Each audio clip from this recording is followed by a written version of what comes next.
Is it open now? Sir, it's open, sir.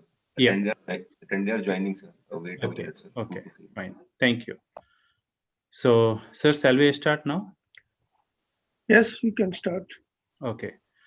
So, a very good morning to everyone. With the blessings of Honorable Founder President, sir, Honorable Chancellor, sir, and Honorable Vice Chancellor, ma'am. And on behalf of Amity Institute of Molecular Medicine and Stem Cell Research, Amity University, Uttar Pradesh, Noida, I welcome you all in this Cancer Awareness Lecture Series. October month is being celebrated as a Cancer Awareness Month. So we have organized this very important lecture to celebrate Cancer Awareness Month today. Cancer is the most common cause of human death. Almost 10 million people worldwide and 8 lakh people in India die every year with cancer. Despite the recent development in modern therapeutic approaches, the new cancer cases are increasing significantly. Cancer can be treated well and managed efficiently if detected early. Cancer awareness plays a very important role in the control and management of the disease. Today's cancer awareness lecture by the world-renowned cancer specialist will help us to know the symptoms early and enable us to prevent and control the spread of cancer. So, in this lecture series, we will be listening to two great cancer specialists of the world, Dr. Jennifer Grandis. She is a American Cancer Society clinical research professor at University of California, San Francisco, USA, and Dr. Harit Chaturvedi, the chairman of Max Institute of Cancer Care. And it's a great honor for us that we have the director and the chairman of Amity Institute of Molecular Medicine and Stem Cell Research, Dr. Biswas, sir. He is a founder director of National Institute of Cancer Prevention and Research, ICMR India. And we have panel members, Dr. Subhrajit Biswas, Dr. Manog Agarwal, Dr. Pallavi Agarwal. It's a faculty in Amity Institute of Molecular Medicine and Stem Cell Research. Before I introduce to our first speaker, Dr. Jennifer Grandis, may I kindly request Dr. Biswas, sir, to give opening remarks. Sir. Thank you, Dr. Dhruv, and very good morning to one and all. And first of all, I welcome Dr. Jennifer Grandis, the first speaker of this webinar series on cancer. And I think Professor Harit Chaturvedi, though he has not yet joined, he will be joining shortly. And so as we are really fortunate to have the two distinguished medical specialists and to talk about on this occasion of the Cancer Awareness Month, which was the last month, October, but we could not have the opportunity to organize in that month itself. So this is the continuation that we are organizing today. And this is the part of the series of the cancer seminars being organized by Amity Institute of Molecular Medicine and Stem Cell Research. So it is with the blessings of our very great visionary founder president, Dr. Ashok K. Chauhan, who created this institute around 6 years back. So it is actually in when I joined from the ICMR and Delhi University, completing my the career there. So I moved to Amity University and created this Institute of Amity Institute of Molecular Medicine and Stem Cell Research. Though it is molecular medicine and stem cell research, the major activities on cancer research. So we have more than 12 faculty who are on different areas of cancer. We have almost people are working on all major cancers that are in highly prevalent in India. So that is why our main focus is on cancer and stem cell. So So this, it was with the visionary founder president, Dr. Ashok Chauhan, who took this initiative to start this institute with me. And also we have blessings of our Chancellor, Dr. Atul Chauhan, and Vice Chancellor, the dynamic Vice Chancellor, a lady, Dr. Professor Balvinder Shukla. So they have been patronizing this, and that's why this institute has become one of the flagship department of the Amity University. And it has a lot of laurels in this career. But before that, I would just welcome you to this university. I know in the Saturday morning or Saturday evening, it's a Friday evening, weekend. Yours is a Friday evening. So it's a rather odd time to request you, and it was nice that you could agree to attend this or give this seminar on a weekend, and that too on the Friday evening. So thank you so much for making it convenient to accept our request and to deliver this talk. And as Dr. Dhruv will be introducing in detail, I am not going through but she is one of the senior most professor and the medical persons who has contributed immensely in the University of California, San Francisco, and her specialization is Otolaryngology, head and neck cancer, and she has a huge number of publications, more than 500 or 550 publications, and trained several postdocs and the MDMS or the medical MDs students guided, and they are so we are fortunate to have you in this seminar.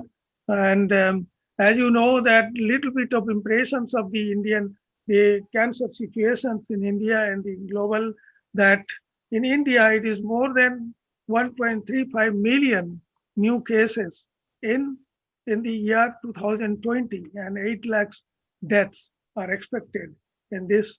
And as compared to the US, it is 1.8 millions, and the 6.6 million deaths. So it is 0.8 millions. Death is more here because the cancer is detected 80% or 70% of the cancer are detected at the late stages.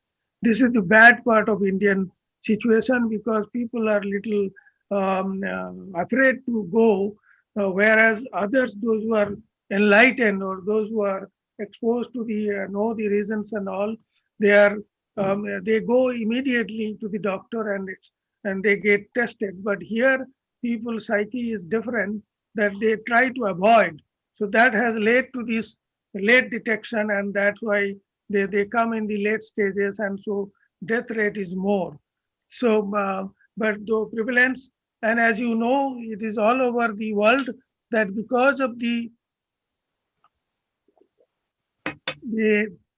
aging populations, and because of the thanks to the medical advances that has made to use medical advances has helped to cure many of the diseases early, and so the aging population has increased, and that's why the cancer has also increased. But bad thing is that as you know, the heart disease is the number one killers, but now it is coming down. The rate of the heart disease is falling globally, and cancer is now becoming the major killer and becoming the leading cause of death worldwide. So it has now becoming the cancer will be the biggest killer. But although in India and the third world countries, the middle income and the low income countries, it is still other diseases would be highly prevalent. But certainly in the developed countries, it will be cancer will be one of the major problem. So in It has been shown that the 1 in 8 Indians will develop cancer in their lifetime, in their lifetime. And the highest number of, it's very surprising also. I'm just giving a little bit of idea that it is very surprising that there are several states in India, what is that, provinces, which makes there are 27 or 28 or 29 states, and which makes all India. So Kerala in the southern part of India, which is the most aware state, means they are very much aware of the things, and they have a very good screening things, the cancer screening program in place. But in spite of that, that state is having the highest number of cancer. And the next comes the northeast state, Mizoram. So they have a high number of the stomach cancers and all, because it is related to the food habits and the lifestyle. But it is surprising, the Kerala being one of the most educated state and literacy highest literacy, and there are several cancer screening program and treatment programs are in place, but it is the highest cancer is noted there. And it is surprisingly, which is considered a state of Bihar, and which is considered is a very not very advanced, but still that state is having the lowest number of cancer prevalence. So this is a where from Dr. Dhruv comes also. So, yeah. So that's a very good thing, but very surprising. So, and as you know, in the world over, the Australia is the highest cancer prevalence, and the most dangerous cancer is now all over the world, and it is coming very high in India also, and that is on pancreatic cancer. Particularly the head of pancreas is the most dangerous cancer. But as you know, your specialty, the Indian maximum people suffers from now the cervical cancer, but now it has become breast cancer as the highest, and the next is the cervix, because it comes from the lot of people from the countryside are suffers from cervical cancer, which was some 5 years back. It was the #1 cancer. But the head and neck cancer, means the oral cancer and oropharyngeal cancer and laryngeal cancer there, and tongue cancer is very high. Particularly there is a the laryngeal and the oropharyngeal and tongue cancer is just you cannot distinguish, there is little, but then that is very high prevalence. And since my field is in HPV, I have worked both cervical cancer and head and neck cancer. So this the tongue cancer is having, or oropharyngeal cancer is having high incidence of the HPV infection, and particularly HPV type 16. And we are the first, and my group was the first to show that the tongue cancer is oropharyngeal, and unlike cervical cancer, in oropharyngeal cancer or tongue cancer, or that matter the head and neck cancer, as you know, that if the HPV is present, they show better differentiation or well differentiated tumors, and that we have shown the reasons or the mechanisms, and that show the better prognosis. Majority often they show better prognosis, but those who are and they are mostly non-smokers. And if there is a smoking, the associated, they are generally HPV negative, and they are they show worse prognosis. So this is what we have the scenario in India. So according to ICMR Cancer Registry, Indian Council of Medical Cancer Registry, there are at least 1,300 Indians die every day. So you can imagine the extent of the problem in India. So it is also, but then good thing is that in India, the smallpox has been eradicated long back. It is now proposed, there is a mathematical hypothesis has been made that it is possible to eliminate cervical cancer, which was the #1 cancer a half a decade back. in the women by the end of this century if two primary prevention methods, that is cervical screening with the cytology, pap smear, and whatever available methods, and if the vaccination the program is scaled up to 80 to 100%.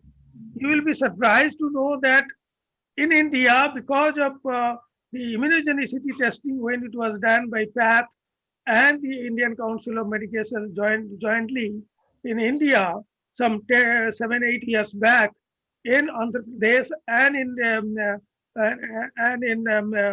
the Baroda near Gujarat, so where our Prime Minister comes from. So there are some unrelated deaths occur in the children, the adolescent girls, 7-8 girls were died.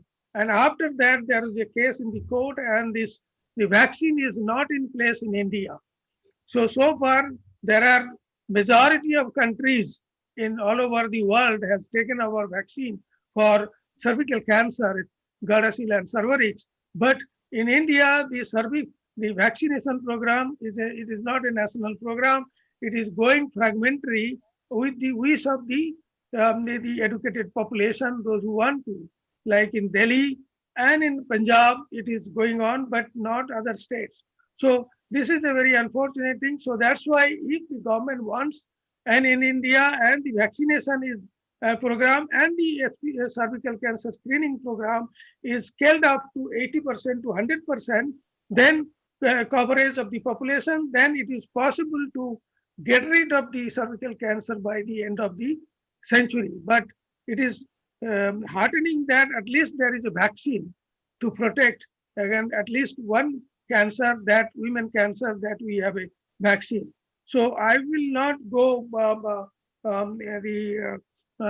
much detail of it, but certainly the cancer awareness makes the beginning that the people should be aware of that, so that they can easily and early they can go for the testing or go to the hospital or to the physician or the doctors, and then they can be early detected. And early detection, as you know, they detect cancer early. If they are detected early, they can be cured. And so that is my the slogan in my life also, the detect cancer early. Because of the Preventive Cancer Institute director, I started this slogan, detect cancer early and save life. So that and through research, it is important.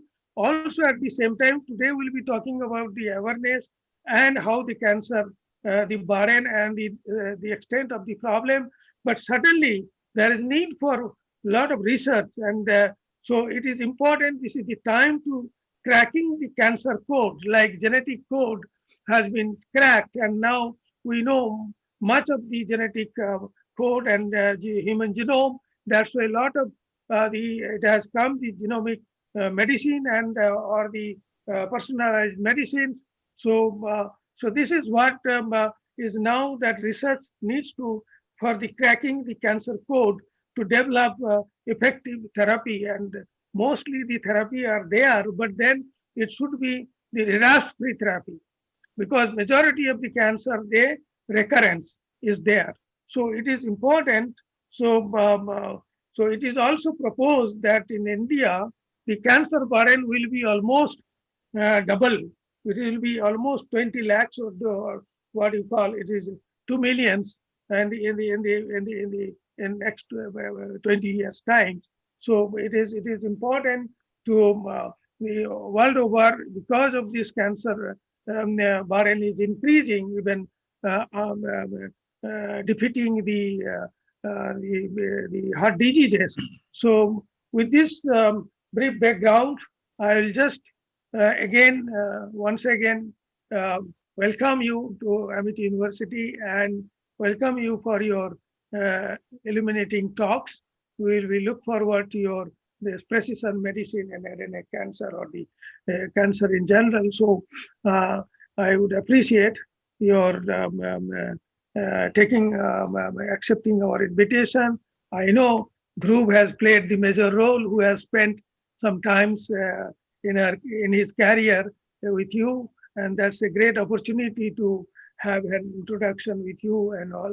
And we look forward because we have planned a international meeting, our Cancer Association and International Cancer meeting this year, this 21 February. But because of COVID-19, it was 1 year back. It was proposed. You would have got the invitation by long back, but then we have requested the our association to extend this another year. Means it will be February 2022.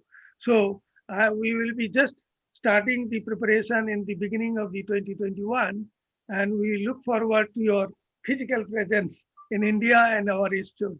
So thank you so much, and thank you all for your attention for this talk. And over to Dr. Dhruv. Sir, thank you very much for giving overview of national as well as international cancer scenario, and talking about the cancer awareness, since we are celebrating this cancer awareness talk. And so now it's really for great pleasure for me to see mentor of my mentor, grand mentor here, and I'm so happy today. It's really very lucky day for me that Dr. Jennifer Grandis is here with us. And I did my postdoctoral training in USA, Kansas City, under Dr. Sufi Thomas. And my mentor was trained by Dr. Jennifer Grandis. And one day my mentor told me that, I'm putting hammer on you. I'm making you like a diamond. And that inspiration she got from you, ma'am, only. And so welcome, ma'am, today in this cancer webinar lecture series. And if I introduce Dr. Jennifer Grandis, ma'am has a 100-page long CV. It may take hours and hours to read and introduce. So in briefly, if I introduce ma'am, ma'am has got her education from Pittsburgh. And then a couple of years back, ma'am has joined University of California, San Francisco. And the interesting thing is with, the research background, ma'am has published more than 500 research articles in topmost journals, Nature, Science, Cell, Cancer Discovery. You can name whatever the topmost journal in the cancer or in the science, ma'am has published a research article on that. And the interesting thing is more than 31,000 citations ma'am has. So the research quality is getting recognized by anyone's paper citation. So the how many people they read your article. So I was really very surprised to know that 31,500 citations ma'am has, and she was associate vice chancellor at University of California, San Francisco for clinical and translational research. Ma'am has trained several physicians with the specialist in surgery and infectious diseases. The main area of research is head and neck cancer, where ma'am is working. And so as an investigator, Dr. Jennifer Grandis ma'am has done several work on head and neck cancer, where she has investigated, she has defined several, the clinical based research, okay, related to head and neck cancer. And her clinical practices and emphasis on molecular characterization have been instrumental for the development of preclinical models for the diseases. Ma'am has launched several clinical trials based on her research. Predictive biomarkers and novel therapeutic approaches ma'am has developed to treat head and neck cancer patients. So Dr. Jennifer Grandis is a highly active member of American Association for Cancer Research, AACR, that is one of the biggest cancer association in the world, and has previously served as a board member, board of directors, and in capacity, of course, director, program chair, and member of many selection committees. Ma'am has received several national and international awards, hundreds of national and international prestigious awards ma'am has received. So I'm going to just mention a couple of them. In 2018, ma'am has received Outstanding Investigator Award. In 2019, William T. Butler Distinguished Lecture Award. In 2019, again, AIMMSCR Women in Cancer Research Award ma'am has received. Okay, recently ma'am has received Flexner Discovery Lecture Award. In addition to that, ma'am has also served as the reviewer member, as a review committee chair member of the several several funding agencies. Okay. Uh, so she has contributed numerous in a peer-reviewed article, and currently she is serving as editorial board member of and the scientific deputy editor of many of the journals of American Association of Cancer Research Family. And ma'am has worked on, as Dr. Visidas sir has mentioned, on genome decoding. So the main area of research now is focusing on personalized therapy. So if you decode the cancer genome, you can easily target, the individual or patient of head and neck cancer, and you can treat well. So the today's lecture that ma'am will be delivering is head and neck cancer precision therapy. So once again, I welcome you, ma'am, and now it's over to you, ma'am. Please. Thank you so much for the kind and generous introduction. It's as if my mother told you what to say. So I think you can see my slides now. Is that fair? Yes. I will put Yes, them. ma'am. Okay, great. Okay, well, thank you, everybody. I really appreciate the opportunity to visit with you. I only wish that it could be in person. I've been to India once when there was an AACR sponsored conference in India. In fact, Supi Thomas, Dr. Dhruv Kumar's mentor, traveled with me. I enjoyed it greatly, and I hope to go back someday. So this is a picture of our lab at UCSF. And one of the things that I want to really emphasize, I didn't figure this out till later in life, is that it's much more fun doing research as a team than it is by yourself. And one of the historical qualities of science is that we build our own empire, and that gets to be rather siloed. And what I've learned is that if you can partner, and this is my colleague Dan Johnson, who's a basic scientist, and Patrick Ha, who's a head neck surgeon, and the three of us run this group together, it is so much better for everybody to work as a team. So I must disclose that I have done a clinical trial. I'm not going to speak about that to date, with support from the pharmaceutical company Incyte, and I do some scientific consulting, mostly for small biotechs in the Bay Area of San Francisco. This audience knows a lot about the head and neck anatomy, but I use this slide, it's a sagittal MRI, to point out where the oral cavity, the oropharynx, hypopharynx, and larynx are located. One very interesting thing that you've heard about already is that oropharyngeal cancers are increasingly found to be associated with human papillomavirus, or HPV. We know that those malignancies that arise in the nasopharynx, it's endemic in southern China, are often associated with Epstein-Barr virus. So here you can see that just millimeters away from each other in the mucosa of the upper aerodigestive tract, we have two areas that are predominated by viral associated cancers, something to think about and try to understand better. You've also heard there are two ways to get head and neck cancer. The first is through smoking. I will say, though, that if you get to be 100 years old and you're still smoking, you probably aren't going to die of cancer. However, the other kind of head and neck cancer you've also heard about, and I'll speak a little bit about, is that associated with HPV. Now, these two things are not necessarily mutually exclusive.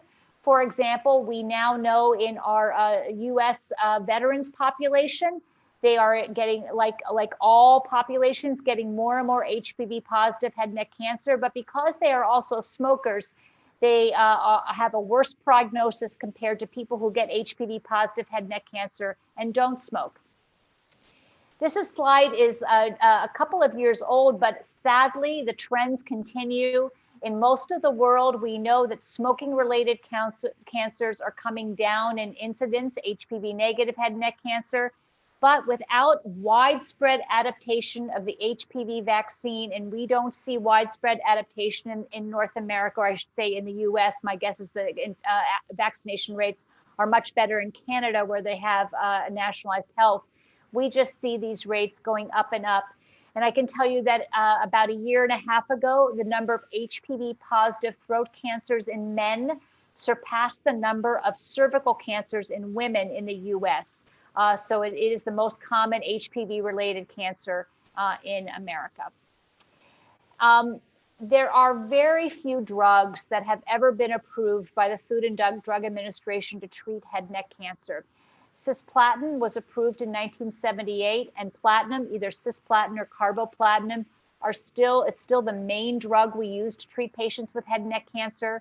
2006 was a big year. We saw the FDA approval of the first and only molecular targeted agent, cetuximab, which blocks the EGF receptor.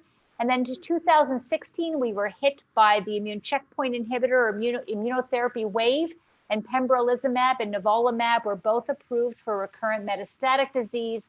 And in 2019, pembrolizumab was approved in combination with chemotherapy and radiation for newly diagnosed local regionally advanced head and neck cancer.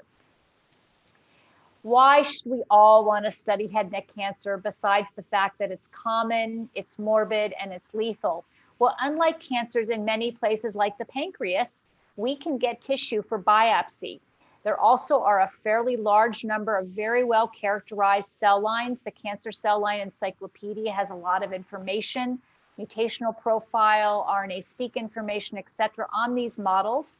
It's relatively easy to grow patient-derived xenografts. I will show you some data about our PDX models. The one thing you must remember, though, is in a PDX, it is far more similar to the human tumor than a cell line xenograft, but the stroma does come from the mouse. HPV, as I've alluded to, opens up a lot of new opportunities for research in terms of both prevention and virus mediation. You've already heard it's a very common cancer worldwide, and chemoprevention is feasible.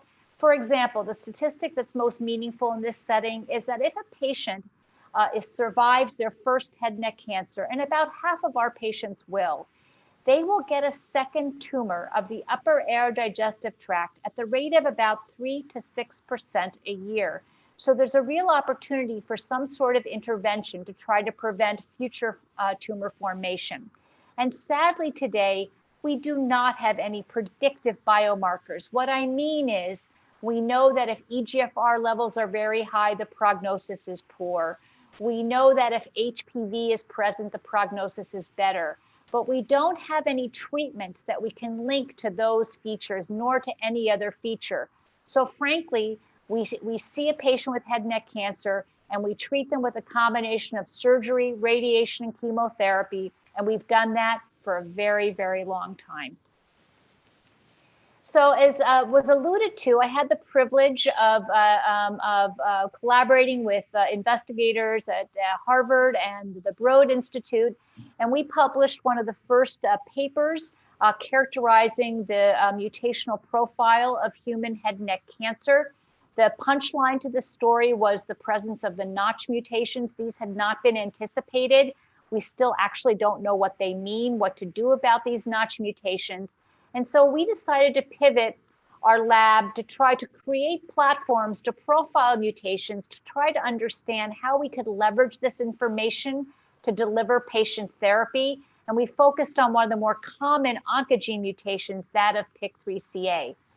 And when we looked at a larger number of patient tumors, we discovered that mutations in the PI3 kinase gene, primarily PIK3CA, were the most commonly altered genes in head and neck cancer. And we compared this with a whole series of other pathways, like the MAP kinase pathway and the JAK-STAT pathway. The PIK3CA pathway was by far the most frequently mutated in human head and neck cancer. And in fact, as of 2015, this was our Nature paper, the cohort has gone from 279 now to over 500 tumors. that have been characterized by the TCGA, we see activations in the PI3 kinase pathway, activating mutations in 1/3 of HPV negative head and neck cancers, and in over 1/2 of HPV positive head and neck cancers. So now PIK3CA alterations become a really substantive subgroup. And the question is, what can we do about that therapeutically? Well, in the beginning, we thought it was quite simple. So here we have a canonical mutation, a well-characterized canonical mutation. This is found in a patient-derived xenograft that we created. We put these tumors into athymic nude mice, and we treated the animals with either vehicle control or a PI3 kinase pathway inhibitor. This is a P110 alpha mTOR PI3 kinase inhibitor. It's since been discontinued because of toxicity, but I think you can appreciate that the tumors were very responsive to treatment with this drug. However, when we created a patient-derived xenograft from a PIK3CA wild-type tumor, these tumors were completely insensitive to this drug. So we thought, well, that's very simple. If a patient has a mutation, give them a drug that blocks the pathway. And if they don't have a mutation, they don't get a drug. But what we found in our experience and others is that while there might be an initial response, fairly quickly, there's a coordinate activation of alternative signaling pathways that confer drug resistance. And one of the pathways that we've been studying is HER3. This is a phospho-RTK array, and we find that in these 3 HPV positive head and neck cancer cell lines, we see that when we treat the cells with this now is alpelisib, BYL719. It's FDA approved for treatment in PIK3CA mutant breast cancer, but this drug is more selective than the BEZ compound. And indeed, when we treat the cells with this compound, we see activation of HER3.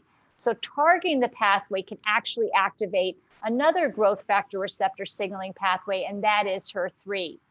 So to really study this much more deliberatively, we created some models. And here is one of our HPV negative model. This is a cell line that was created by Teresa Whiteside at the University of Pittsburgh. And in the parental cell line, when we try to grow it under lower serum conditions, it survives pretty well. But we were able to derive a serum-sensitive clone. So this is a clone from this parental cell line, and it's become very sensitive. So the idea is that we engineer every single mutation found in human head and neck cancer into these cells, and then we take away serum. If the cells continue to grow well without serum, then we know that that genetic alteration that we've put into the cells is a driving oncogene. It could be direct, it could be indirect. And this is the platform that we've now used to screen. So I'm now going to tell you a couple of stories about PIK3CA. So it's a known oncogene.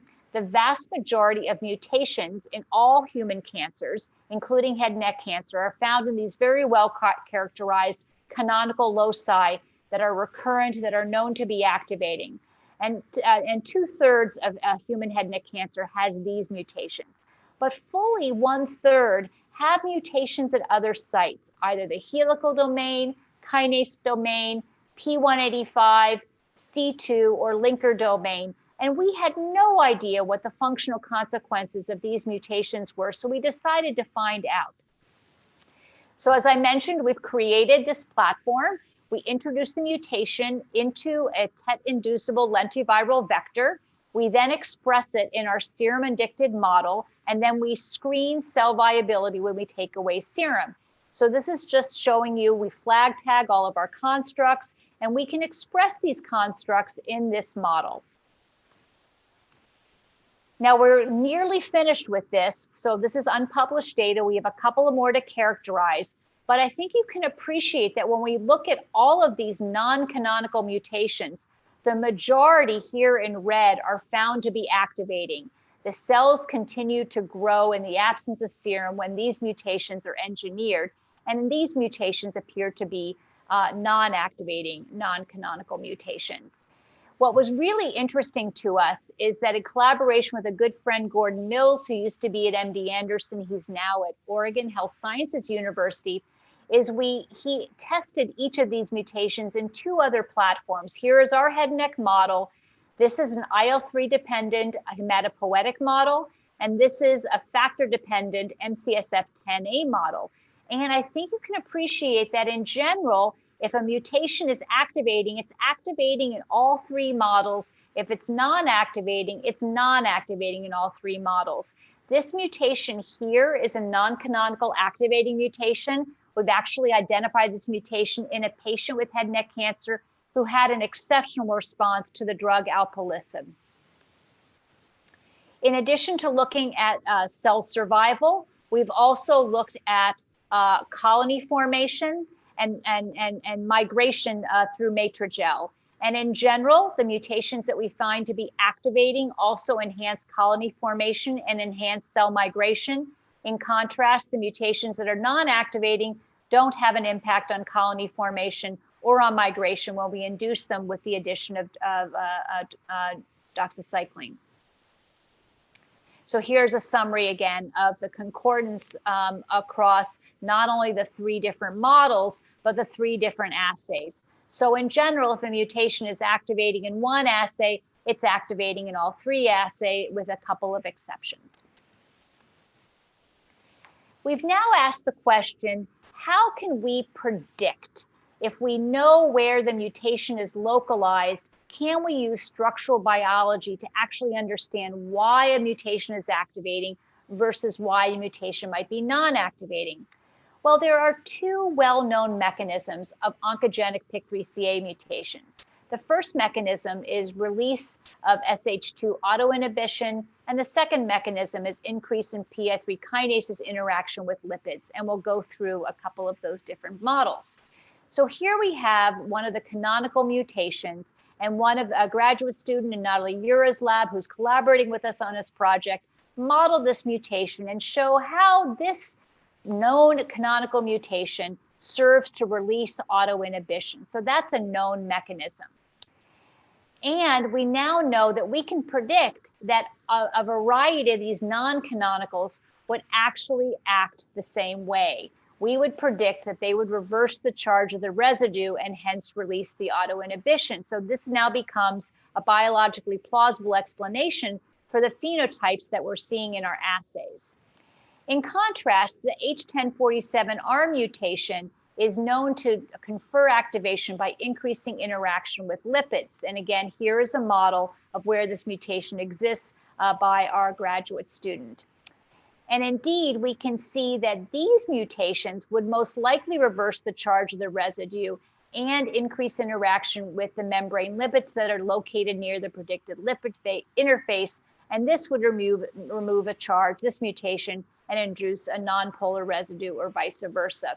So we have some explanations. So in general, we see that our non-canonical, that non-activating mutations fall into these two classes. And we have now a structural explanation for the phenotype that we're observing in our head and neck preclinical models. So essential, in summary of the modeling data, we see that the structural analysis either confirms activation or confirms non-activation for a variety of these mutations. And we're in the process of trying to understand the mechanism of the mutations not yet studied. But let's get this to the level of the patient. So now I've told you a nice, elegant story. I've told you we can characterize mutations using our models. We can look at a variety of phenotypes. But what does this really mean when it comes to treating patients? Well, I shared with you a story of a patient who had a non-canonical mutation who responded to a PI3 kinase inhibitor, and we would not have known that this mutation was activating if we hadn't done our studies. So to approach it in a slightly different way, we've been collaborating with Nevin Krogan and Daniel Swaney in the Krogan group, part of the Cancer Cell MAP initiative at UCSF. And the idea here is that we map the protein-protein interactions conferred by individual genetic alterations to try to develop co-targeting strategies. So the way we did these experiments is we used the DOX-inducible constructs. We put the mutations, in this case, we used UMSC25 cells. We know they do not have a mutation of PIK3CA. And then we performed APMS and quantification to try to look at the mutant PIK3CA protein interactome. And this is what we saw. So here are a variety of mutations on the y-axis. And you can see here in this yellow bar, we do have an interactome where there are gain of function primarily by virtue of introduction of different mutations in PIK3CA. But one of the things that really struck us is these two canonical mutations, which are helical domain mutations. They, when introduced into these cells, there's very strong interaction with HER3. And remember, I earlier showed you data from our lab that we published showing that the drugs that target PI3 kinase can also activate HER3.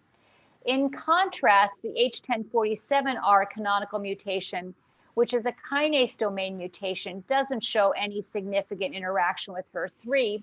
And we confirmed that by blotting. Here you see that we see increased interaction with HER3, and these mutations where not the H1047R mutation, there's no increased interaction. So this appears to be true. But again, what does it mean? So this is work done in collaboration with Silvio Gutkind at UC San Diego. So what Silvio did is he engineered each mutation, canonical helical domain, canonical helodomain, canonical kinase domain. And then we treated the xenografts in the mice with a HER3 inhibitor that was in clinical development. And indeed, we found that both amplified as well as helical domain mutations were quite sensitive to the drug. In contrast, when this very common kinase domain mutation was expressed in the cells, they did not respond to therapy with a HER3 inhibitor. So these results suggest that the type of mutation matters. And these mutations are canonical and they're common. And if the mutation is in the helical domain, the patient probably would respond to a HER3 inhibitor. If the mutation is in the kinase domain, they probably will not. And that's a very useful piece of information to have.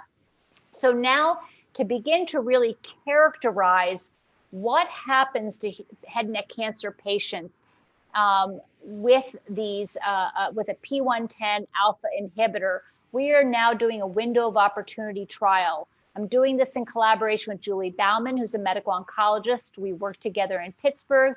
She's now the chief of HEMONC at the University of Arizona. So we've pioneered this platform in this particular trial. We're only including HPV positive head and neck cancer patients because if you'll recall, over half of them have a mutation in PIK3CA. We are biopsying them and then as well as measuring their tumor by CT scan. And then they get 2 to 3 weeks of treatment with this FDA-approved P110 alpha inhibitor. And then they have another CT scan to look at tumor volume, and they get tumor resection via robotic surgery. We've enrolled about 10 patients so far in this study, and we have a series of different clinical outcomes. Some patients' tumors get smaller, some patients' tumors stay the same, and 1 or 2 have grown. And we're in the process of waiting to complete the trial to do the correlative biomarkers. In addition, we're looking at the impact on the immune system, because I'll tell you my next story, we're pretty sure that PIK3CA mutations have an impact on the immune system, which we might be able to understand by immune profiling these tumors.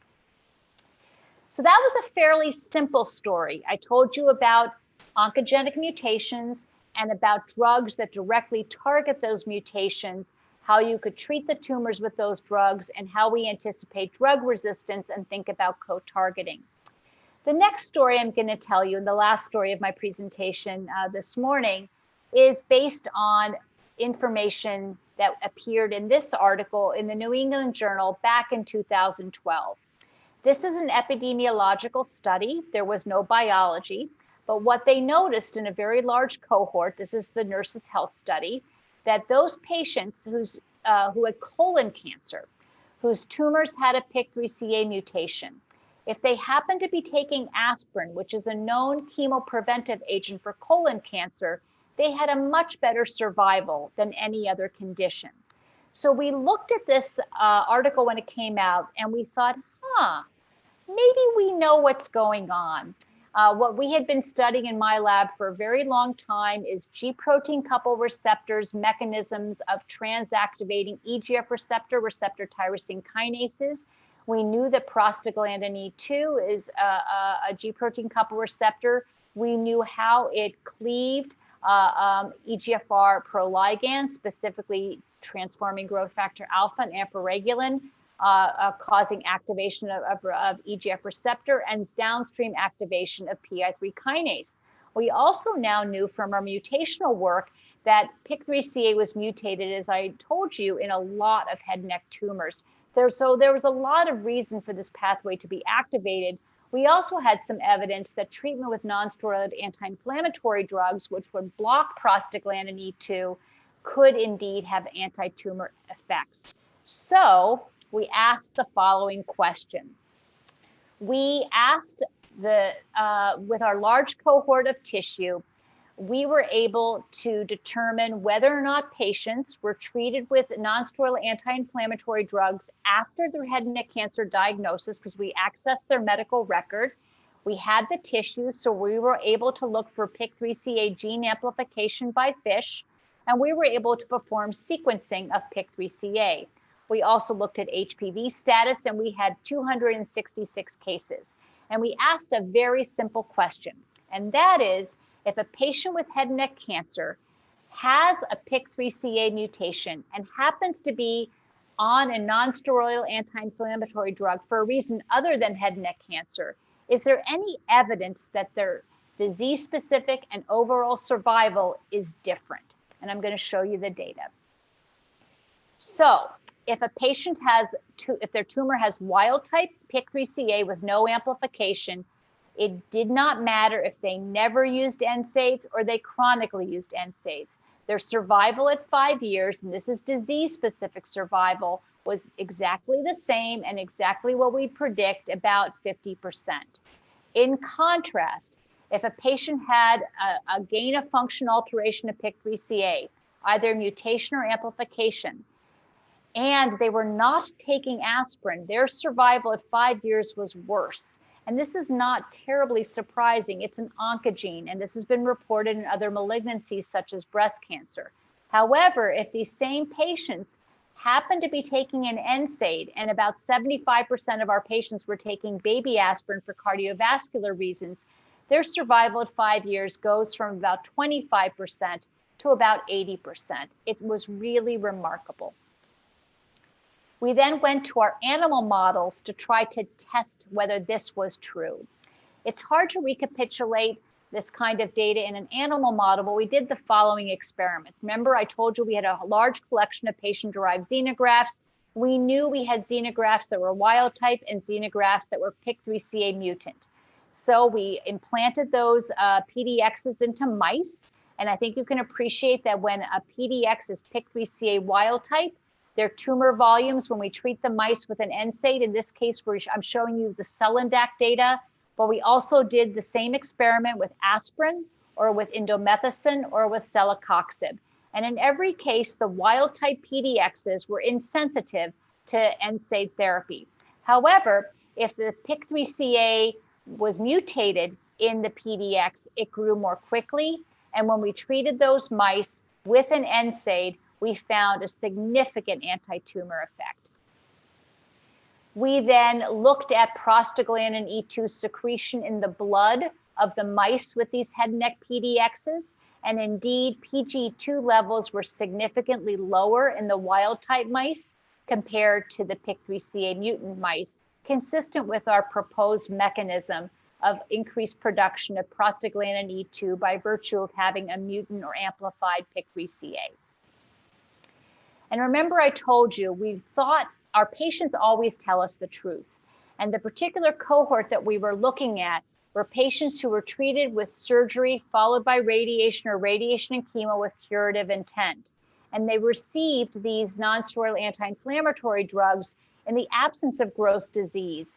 And so what we saw was an impact on tumor outgrowth, which we hypothesized had to involve some immune mechanisms.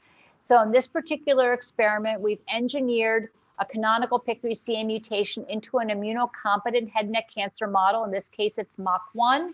And then we grew these tumors in mice, and we measured the percent NK cells and the percent CD8 positive T cells in amplified or mutated PIK3CA. And indeed, if we turn on this pathway by virtue of gene amplification or gene mutation, we do see an impact on the immune system, which we think provides some clue as to the mechanism of the NSAID effect. So the data I showed you, and we've published this data, is retrospective. So we feel compelled to do a prospective study. Again, my colleague Julie Bauman has designed this trial. She's in the process of getting approval and funding for the trial. But the hope is that we will be able to randomize head and neck cancer patients to get baby aspirin daily for 2 years or placebo.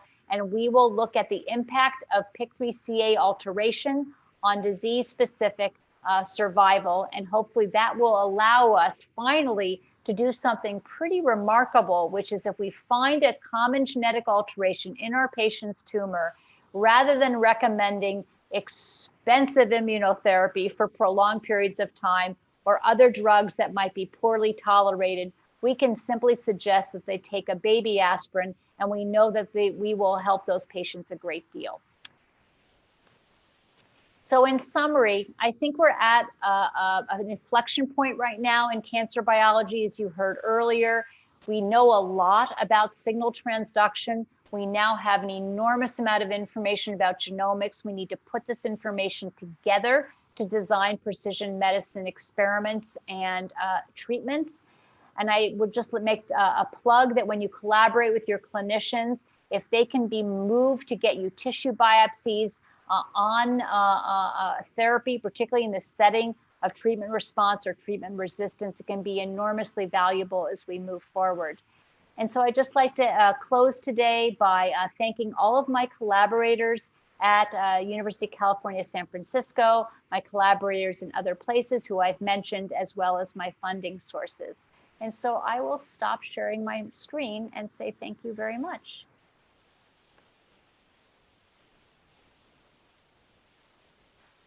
So thank you very much, ma'am.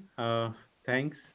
And I see a couple of questions there from the audience side. So the one question is how these non-canonical mutations relate to cancer recurrence. Are multiple mutation existing and relate to prognosis as well? That's a really good question. The problem is there's no information in the literature to really answer it robustly.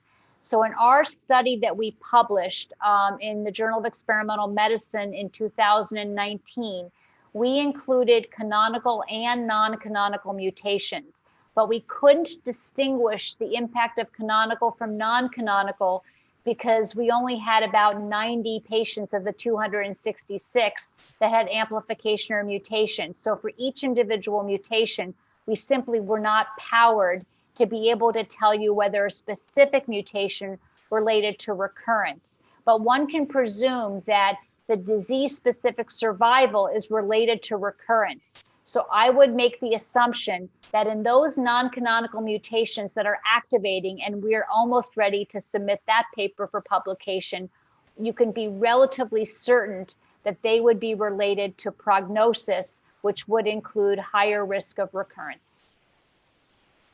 And then are multiple mutations existing and related to prognosis? So what we found is that it's unusual to have more than one mutation. There's a really good paper in Science that was published last year from Lou Cantley's lab. And Lou showed that I believe this was in breast cancer, but I'm not positive, that he was able to model concurrent PIK3CA mutations and found that they actually amplified each other.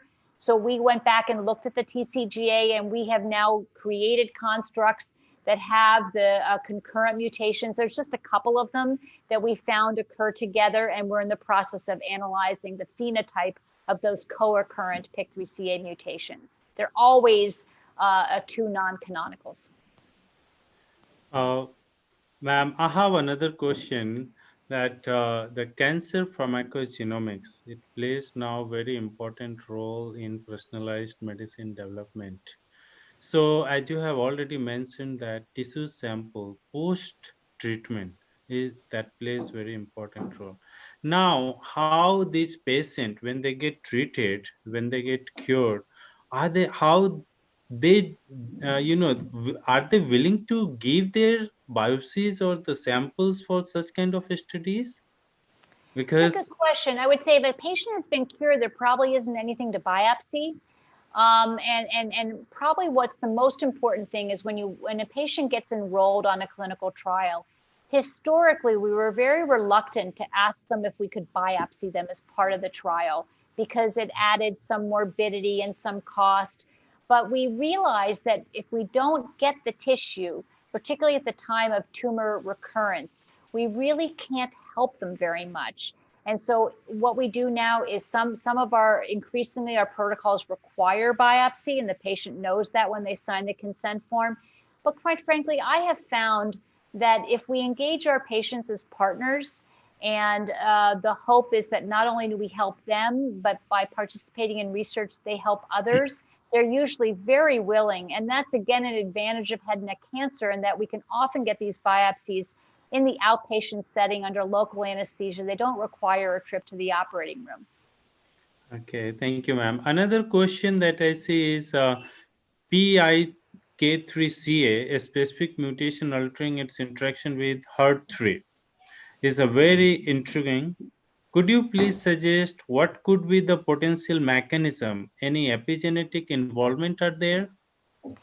We don't have any evidence of epigenetic involvement. That's not to say it isn't there, but there is a paper that is under review where the structural biologists mapped out the difference in HER3 and the mutations that bind to HER3 and the mutation that does not bind to HER3. And there appears to be a really elegant structural biologic underpinning for the interaction.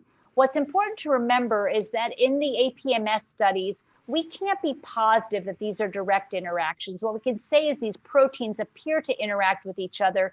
We can't say for sure that there isn't another protein in the complex as well. So it is possible in some cases that it's part of a larger multimeric complex, and there's other proteins there too. But for the HER3 story, at least the structural biology studies to date by Natalia Ura do appear to support a differential function. Another question is, again, it's related to PI3 kinase only. Are there a specific PI3 kinase mutation studied in head and neck cancer that are common in other cancer like breast cancer? Absolutely. So what I showed you in our platform, so one of the platform that we used was a head and neck model, and the other platform was a breast model. And I'll never forget when we did the TCGA in head and neck and we looked at the PIK3CA mutations, the experienced mutation finder said, oh my God, this looks just like breast cancer. So every cancer is a little bit different. So for example, in colon cancer, there's only canonical mutations. There's no gene amplification, and there's no evidence of non-canonical mutations. But what I'm really encouraged by is the PIK3CA mutational profile in head and neck looks very much like breast. And remember, alpelisib, the P110 alpha PI3 kinase inhibitors, actually FDA approved in breast cancer. Interestingly, it's only approved for use in patients who have these very specific canonical mutations, but I would argue that they just haven't studied the impact on some of the activating non-canonical. So I'm hoping we can use that as a platform. And indeed, we found this head and neck cancer patient who happened to have one of these non-canonical activating mutations, and he had an exceptionally good response to that drug. Okay. And one more question is, how much tumor heterogeneity? Because tumor heterogeneity is very, very important, specifically when we talk about personalized medicine. And specifically head and neck tumor in a smoker and drinker, it's highly heterogeneous. So how much tumor heterogeneity affected the efficacy of the candidate drug in your studies? How did you deal with it? Yeah, that's a hard question to answer because we typically take the tumor and we send it off for mutational profiling. One would have to do a different kind of a study to map mutations to different regions of the tumor. And I'm certainly aware of some of the very elegant work, particularly it's been done in brain tumors, that looks at mutations at different sites in a brain tumor and finds that you're right, it's heterogeneous within a particular tumor. What I'm assuming is that the way we do our studies, we essentially make a gamish, if you will, of the tumor, and we identify the mutations in the tumor. I'm positive they're not in every cell of that tumor. Almost all of these mutations are heterozygous mutations. They're not homozygous mutations, but they're somatic mutations. They're not germline mutations. So you're absolutely right. I think heterogeneity is real. I don't think we have a really exceptionally good way to deal with it. What I would argue, though, is if we can figure out how to pair alterations with drugs, and we have a platform to treat our patients where we can iteratively assess response in that patient. And once they fail that drug, they theoretically can go on to a different candidate. I think we have a hope of getting this done, but it is complicated. The other story that I didn't share with you, although it's very well known, we published this a number of years ago, is that sometimes we have a home run, and we found a MAP kinase mutation. The patient was cured with 2 weeks of erlotinib. It was really exceptional. But we then went back and discovered that that mutation only exists in 1% of head and neck cancer patients. It's in about 10% of cervical cancer patients. But the problem is that right now, the cost of doing the mutational profiling is still quite expensive, even with homegrown platforms. And insurance companies in the United States are very reluctant to pay for mutations if there isn't a proven therapy that's FDA approved. So it becomes quite complicated to think about how we get the information and how we deliver the drugs. But these are really good questions. Thank you, ma'am. Just last question. For the treatment point of view, when we do the research, from the research perspective, we identify several mutations in a patient sample. And primary, secondary, tertiary, quaternary mutation. For the treatment point of view, at clinical level, how we deal with such kind of mutations is very complex. And so even in personalized therapy, when we apply, how we can deal with the primary and secondary, tertiary, quaternary mutation if we identify in one gene? Yeah, good question. And this is the topic of molecular tumor board everywhere, every week. And I think that it becomes a pragmatic discussion. Quite frankly, if there's a gene alteration that we don't know the function of, and there is no drug that targets this pathway that we could give the patient, it's really an intellectual exercise. I think the real decision is if we see a mutation. So for example, the PIK3CA story, we're really excited by, because I know that there are mutations in these non-canonical sites that are found every week in a tumor board. And right now, people don't know what to do about that because they don't know what the function is. So I think if we can show the function across a variety of tissue types of certain mutations, and there are drugs that you can give to the patients that target that mutation, then you have a very concordant scene. What happens more often than not, as you know, is a patient will have their tumor sequenced and there won't be anything actionable. There'll be a lot of interesting findings and we can go back to our laboratory, we can study it. But until we have a large panel of agents that are shown to be effective against a subset of mutations or combination mutations, we still aren't really achieving the promise of personalized medicine.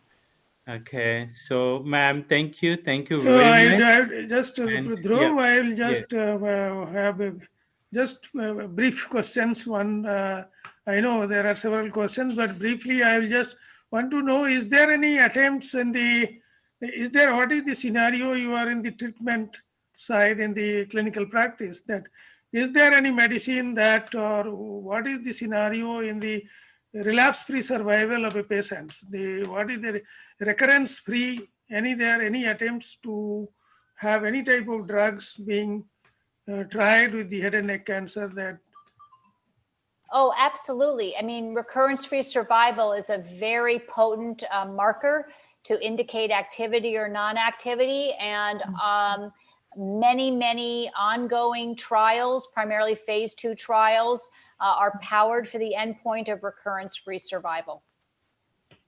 But that is not in the anything in the at the moment being used. So I would say that in the adjuvant setting, so I think the question you're asking is are there FDA approved agents that Yes. patients can take chronically after they complete definitive therapy to prevent recurrence? Yes. And the answer is no. The agent that's being studied, I would say, what's the right term? Very quickly, and we should have an answer soon, is nivolumab. So there's currently an ECOG clinical trial where patients who have high risk head and neck cancer, HPV positive and HPV negative, are being given a 1-year course of nivolumab. So it's expensive and it's an intravenous drug. But the hypothesis is that this will confer increased overall survival. That trial is actually powered to look at overall survival. So that is because immunotherapy is sort of hit us like a tsunami. It's effective, and we have these agents. And so the question is, can we give it to people long-term after curative intent therapy is complete to improve outcome? And we should know that in another couple of years.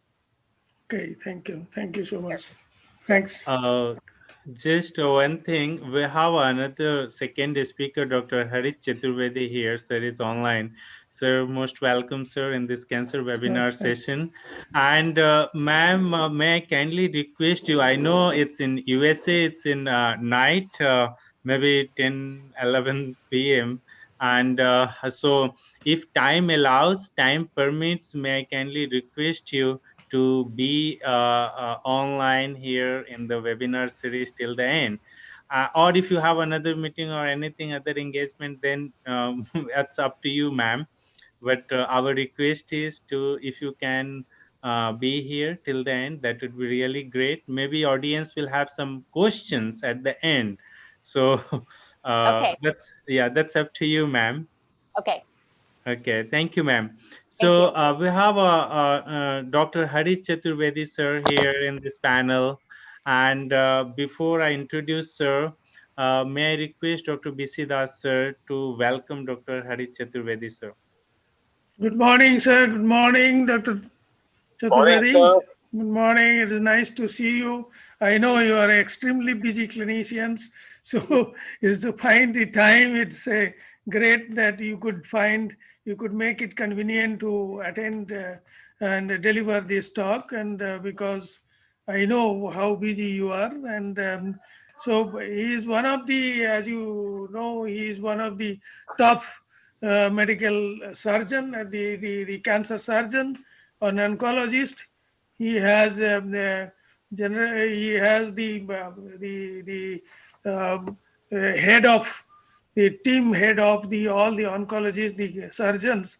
There are more than 80 surgeons or the oncologist team in the Max Super Speciality Hospital, and which has a more than 7 independent centers or the hospitals, and he is looking after all the centers as a team leader, and he is also the president-elect of the Indian Association for Surgical Oncology, and this will be Dr. Dhruv will introduce in detail, but but as you know, the audience are mainly, there are less of doctors, and they more of general public and the PhD students and faculty, the researcher, the cancer researchers. And there are some panelists also who are working in different cancer. As you might be knowing that we have a Amity Institute of Molecular Medicine and Stem Cell Research, which has more than 15 faculty at this moment. It is, as you know, I was in Delhi University, and moving from there, I established for that our honorable founder president, who is a great visionary, Dr. Ashok K. Chauhan, who took this initiative to start this Stem Cell Institute and Cancer Research Institute. Actually, it is named as a Institute of Molecular Medicine and stem cell research, but major program is on cancer. So out of 15 faculty, there are 12 are on cancer. So, and different types of, everybody has a different areas of cancer. So those who are mostly the prominent cancer prevalent in India, like mine is, the cervix, breast, oral, head and neck, and prostate, then liver cancer, and the prostate cancer, and the pancreatic cancer, and the blood cancer also. So there are many more other areas which are being dealt with that, and so I think it is coming up as a very strong group. But then, as you know, the cancer is increasing in India, and heart disease rate is coming down, and the cancer is increasing. So it is proposed that in India, cancer burden will be double in next 20 years time. So that is what is the extent of the problem. And it is said that that the at least per day there are 1,300 cancers. People die of cancer in India. So you know better because you are in the field. So more on the from the treatment point of view and management point of view, and we are in research, but you are dealing every day with the cancer patient. So without much time taking for this, and I welcome you to the Amity University. I know you have not come to in person, but we will see that we have next year. This year we had in 21 February the cancer meeting that I did in Delhi University. So this is this time I have also planned with the international scientists and all, but then we have shifted it because of the COVID-19. We have shifted it to February 2022. So it's a 1 year time now, and we will be just started doing because of the COVID-19. It will not be, we never wanted to do it online meeting, so virtual meeting. So we want to have physical meeting. So we hope to see you sometime in this meeting or before that also. So once again, welcome to you. And so over to Dr. Dhruv for the formal introduction for Professor Harit Chaturvedi. Thank you, sir. Thank you very much. And it's a really great pleasure and honor for us that Dr. Harit Chaturvedi, sir, has taken time out from his super busy schedule. He is a topmost clinical oncologist surgeon in India as well as abroad. And sir has done MBBS and MS from GSVM Medical College Kanpur, MCS Surgical Oncology from Dr. MGR Medical University, Chennai, India. Sir has started his oncology career at the esteemed and well-known cancer institute that is called Adair Cancer Center, Chennai. Dr. Chaturvedi has performed surgeries at live surgical workshop and has been championing the cause for the cancer awareness and been a custer against tobacco for last 15 years through various cancer foundations. He is widely respected for his clinical and surgical skill. Dr. Chaturvedi leads the oncology team at Max Healthcare, consisting of 80 oncologists spread across 7 major super specialty centers and other standalone centers across Delhi NCR. Dr. Chaturvedi focuses on providing quality care through various initiatives like the virtual tumor board and driving sub-specialty build up across the Max Center. Dr. Chaturvedi drives the MBBS oncology vision at Max Healthcare. He is a president-elect of Indian Association of Surgical Oncologists and until recently was also a president of Indian Society of Oncology. Prior to joining Max Healthcare, Dr. Chaturvedi was associated with Rajiv Gandhi Cancer Institute, New Delhi. He is a various reader and is a leisure time, takes spending time with family. Sir is a member and president of several national as well as international organizations. Sir has also received several national as well as international awards. Some of the membership and is mentioned here. President-elect Indian Association of Surgical Oncologists, President of Oncology Forum, immediate past President of India Society of Oncology, Founder President of Core Cancer Foundation, Member of Association of Surgeons in India, Member Association of Breast Surgeon in India, and Member of Delhi Medical Association. Sir has also contributed several clinical research articles in the field of cancer, in breast cancer, and Sir has also guided several, provided trainings to the several PG students. So with this, I welcome Dr. Harit Chaturvedi, sir, to deliver lecture on cancer awareness. So, sir, please. Thank you very much for this very generous introduction and very kind of you to have me here. And it's an honor to speak to scientists and researchers. And while we are the clinical face of what science is all about, I think the real science development happens in the labs and through trials and research and academics. So it's always a privilege to participate in a meeting which is largely the main force is the researchers, because I know any idea you can take to a logical conclusion and change the future forever. So first and foremost, thank you very much for this opportunity. And I will look at this thing as a opportunity or to look at what are the clinical challenges, what are we facing and how things are shaping. So I must say that in last 10 years, pace of change has really accelerated. And I think Dr. Jennifer pointed out about the use of nivolumab in head and neck cancers. Likewise, we are seeing a full barrage of things in the space of precision medicine and how the evaluation of tissue leads to identifying of mutations and the both upstream and downstream identification of mutations, which will play how much role in treatment. So all this is a huge opportunity where we can work together and also patients can benefit and society can evolve at large. So let me start in a structured way and talk about first what is happening in preventive space, what is happening in early detection, and how cancer treatments are taken, decisions are taken, and where we can collaborate together and make a difference.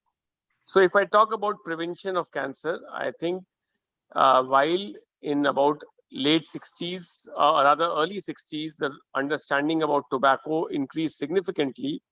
It is only in about last 25, 30 years that there's been evidence to understand that not just tobacco, the weight gain, the estrogen usage, the diet and the lifestyle is having huge impact, not just on cardiac events and neurological events, but also on cancer epidemiology.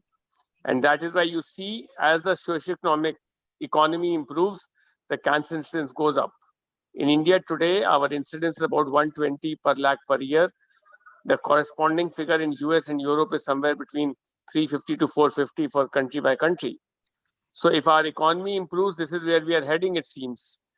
However, this can be certainly combated if we get sharper on understanding what are those triggers which are leading to this increasing incidence and what we can do to prevent that from happening. So that is one important milestone or one important point where a lot of scope of research lies. And I would say that in last 10, 15 years, this has really improved significantly. And we see not just understanding of vegetarian diet, understanding in how it can be modified, how we can get the obvious necessary nutrients and still not make ourselves prone for disease. And exercise and everything is coming in vogue. So initial thing was more about cardiac and other things, but now about oncology also is a significant lifestyle disease. In fact, I would say almost 40% of cancer is linked with lifestyle gradually, if you include tobacco also. So that's that kind of a burden. The second space in this area is the genetic mutations. As we are realizing more and more the genetic proneness, today we know the application of at least half a dozen genes which are assessed, and therefore treatment gets modified, and we are able to prevent the incidence of cancer by use of BRCA genes and other 1 and 2 or HNPC and other things, Lynch syndrome and so many syndromes. So that is another area for huge research where we can evaluate the genetic mutations and see what is used, what we can enhance the scope of research in that area. So if the scientists are keen to work with the clinical teams, look at the database and evaluate all that, that is another big, very big area for research. Almost 7-8% of cancers are today associated with genetic mutations. My guesstimate is that this bracket will gradually increase to about 18-20%, and that I'm basing on the trends of last 6-7 years, how it is evolving. And today, as we are realizing that there are several subsets where we say we see mutations, but we're not able to associate them with disease, or we see familial patterns, we're not able to associate with genetic mutations. As we'll find answers as the database will increase, this is another area which will lead to significant opportunities in preventing cancer, modifying treatment, having better lifestyles, better impact on quality of life for our patients. Then third area of research is, and which is actually growing at a very profound pace, is the early detection. So in this area, people might have heard or rather used the mammography and pap smears, which was the first phase of preventive or early detection period. In that period, these two tools, and likewise colonoscopy in European population or upper GI endoscopy in Japanese population, depending on the incidence of cancer, there are various techniques which are being used for screening purpose. In last few years, there's higher use of simpler tools. For example, thermal X-rays and the usage of ultrasonographic machines and usage of simple tumor markers, which can have a universal tumor marker identification for the purpose of detection. So these are several things into early detection space where people can be, healthy population can be screened. We can identify the high-risk group, whether it's linked with your age, whether it is linked with your dietary habits, whether it's linked with your smoking habits, or whether it's linked with your weight gain and things like that. Whichever reason, or genetic improved risk, there'll be simpler tools to identify when to intervene so that the quality of life is not affected. At the same time, the person is prevented from having an advanced stage cancer and diagnosed at appropriate time. So this is another opportunity where researchers should collaborate with clinical teams. And I want to say that already we have a couple of projects with Amity. We are very open to such ideas and work together with institutions in different aspects. So we are lucky that we have some patients and you have the bench strength, and together clinical and bench strength can be combined to make a difference. The third space is accurate staging. We all know how cancer is treated. If I have to explain that in simple terms, the treatment is based on phase 1 is when we put the information in order and identify the type of tumor and the tumor burden or the stage of disease. These two things play a critical role in deciding a treatment plan for the patient. Then third point obviously is how fit or how unfit the patient is, so that what a person can cope with. So as we know, the tumor type is concerned, once upon earlier in about 20-30 years back, it used to be 4 or 5 types of cancers. Today, thanks to the molecular understanding of tumors, we know that each type has further subtypes. We were talking about immunotherapy a short while back. We also know a lot of genetic interventions, a lot of mutations and other things are possible today to identify the patients into subtypes. For example, in lung cancer today, even stage 4 lung cancer today, about 7-8% of them, those have a KRAS mutation or PD-L1 positive. These patients still have a chance of being all right for 5-6 years, which was unbelievable even about 2 years back. So there's a lot of identification space in research for accurate staging and typing of tumor. We already know that in breast cancer, ER/PR status and HER2 status has been incorporated into staging. And we know for sure that all this is gradually gaining ground, and we'll find that deployment of this information into staging, into putting the right information upfront for the patient's decision making. So staging no more will be anatomical staging. That is what the tumor size and nodes and spread. It will be largely dependent on the biological behavior of the tumor, and that will be only through better understanding of molecular oncology and better understanding of the knowledge piece into research, into this space. So once the staging has been done, then comes the treatment strategies. And I'm sure all of us, doctors, non-doctors, researchers, and people at large, everybody's sometimes in their lifetime a patient also. So whenever I talk about this, I always tell my patients and others that I'm not just a doctor, I'm also a patient at times, I'm also patient's caregiver at times. And so the goals what you are looking for are the same which we are looking for. And those goals are how to get cured, how to get disease-free period, how to get survival, and also quality of life. That today's treatment options, whether we talk of surgery, radiation, chemo, everything has a price to pay. I'm not saying that these things will completely disappear. But what I realize and what I understand, that there is growing opportunity in using targeted medicines, targeted drugs. There's growing opportunity in using targeted tools for radiation, for enhancing the impact of radiation by using some interventions, enhancing the precision. Role of precision oncology is not limited with surgical radiation and medical. Even in surgical oncology, the use of sentinel node information, the use of limited resections and having same outcomes in the making the surgery safer, making things better for the patient are also within the ambit of understanding of precision medicine. So I'm a surgeon, so I look at that with this perspective, look at surgery also with the same perspective, that how we do less to get more. And we see the usage of these things as we go along more and more in all our treatment interventions. If I talk about esophageal cancer and rectal cancer and both the areas, today there's widespread use of radiation and chemotherapy upfront and surgery after that. Now, why so? Because not just that survivals have improved, even the resections have gone down, the quality of recovery, surgery has improved, patient's recovery has improved, the post-surgery morbidity has improved significantly. So all parameters which you look at have improved. Now, how that has taken place? Because there was a better understanding that how chemoradiation can shrink the tumor, how it can impact the strategy in terms of decreasing the magnitude of surgery. So I would say that if I look at whichever aspect from head and neck to breast, the usage of oncoplasty and sentinel node, whether you talk about the sarcomas in the limbs, the use of neoadjuvant radiation therapy in soft tissue sarcoma. This was almost unheard of in about 10 years back. Today, it is the standard treatment wherever the neurovascular bundle is close to the tumor. We give neoadjuvant radiation and then go for surgery.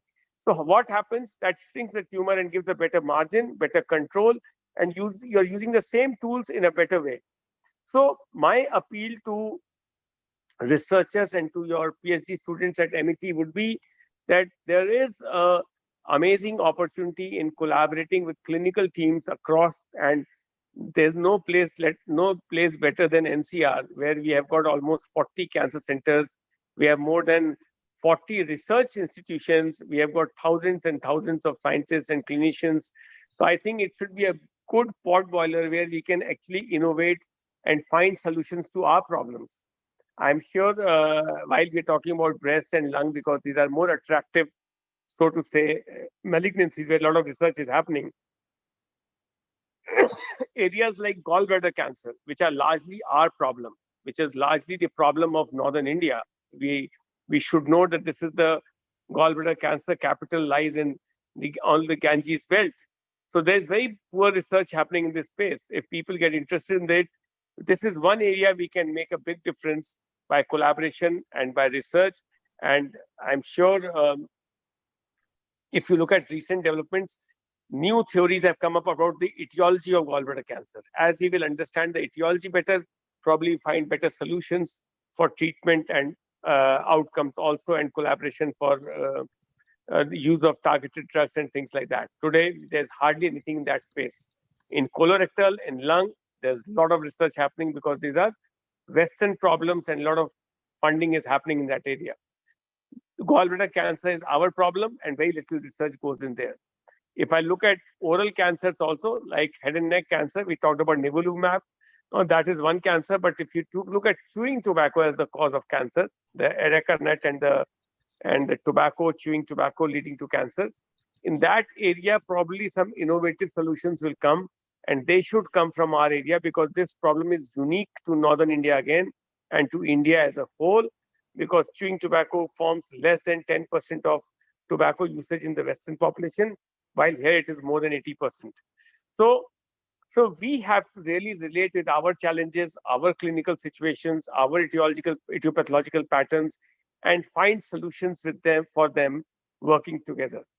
So if I have to say that what is my message and appeal to your students and fraternity is that let us all find common ground, find solutions to our scenarios, and we are very keen to collaborate on each of these fronts, from prevention to palliation, to screening, staging, detection, treatment plans, modification of treatments, and also looking at better palliation and quality of life rehabilitation.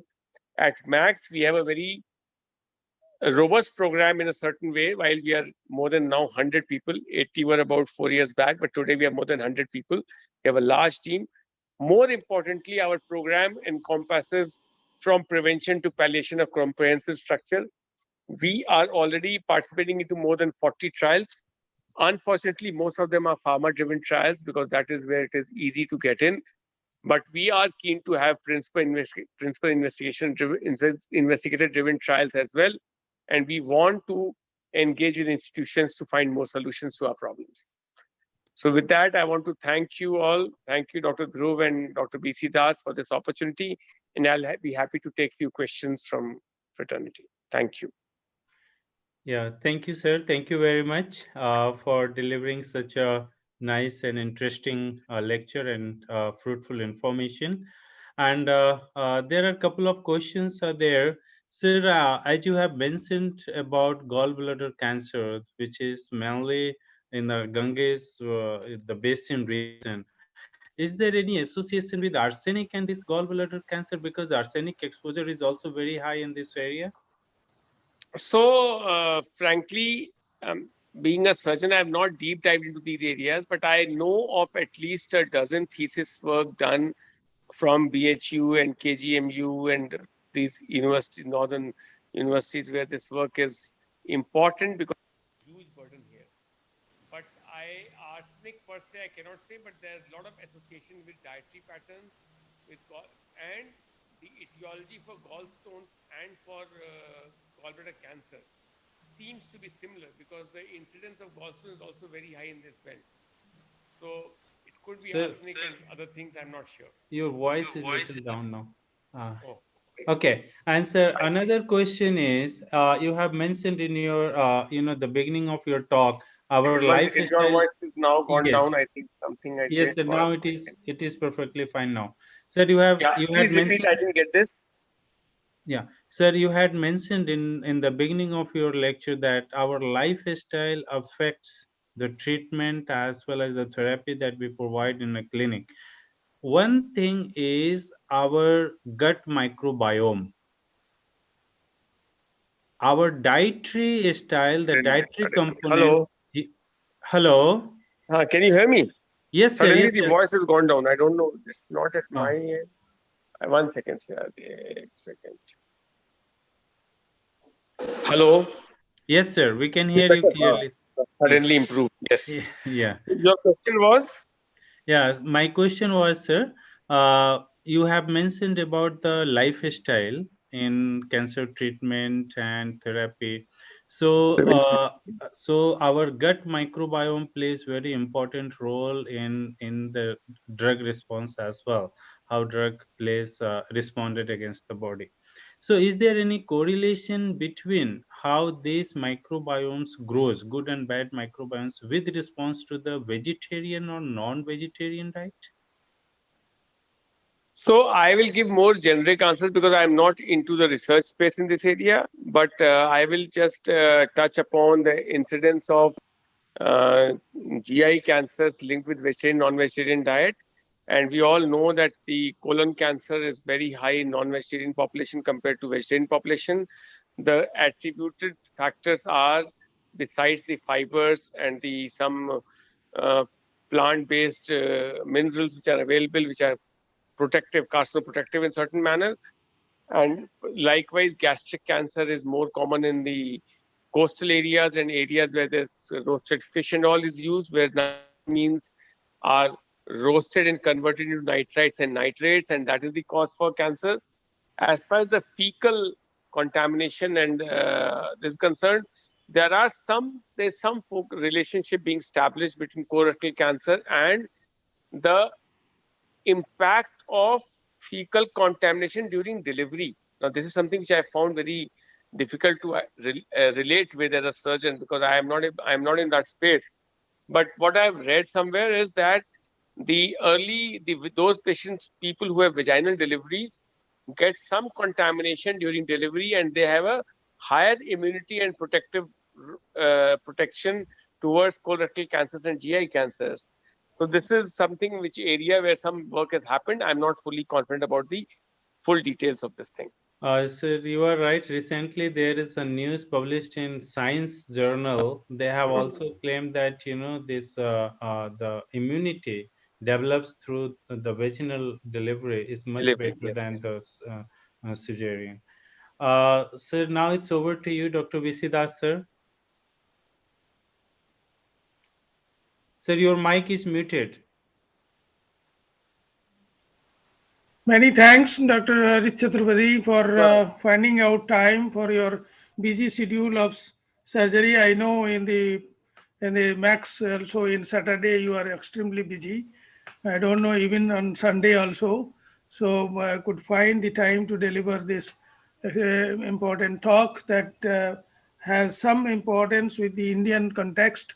So because you are dealing with the Indian patients day in and day out, so thank you very much. And if there is any other questions from the audience, I don't see any other questions, but my request is to both the speakers, if they can give the concluding remarks, like how one should care, because we are talking about cancer awareness. So if they can say few words about the cancer management, cancer prevention, and early diagnosis, so that the patient can be saved with this disease. So it's a kind request to both the speakers, okay, to say few words about the cancer management and prevention. Dr. Jennifer Grandis, ma'am. Well, I would just say that early detection depends on a combination of symptom awareness, which is education, as well as screening. And there must be some combination of education, symptom awareness, and screening to really optimize our ability for early detection. It's a partnership. It's really a matter of culture change and not just technology. That's my opinion. Thank you, ma'am. Thank you. Thank you. Sir, Dr. Harit Chaturvedi, sir. So I will make two comments. One on the prevention space, that a lot lies in our own hands through our habits. And if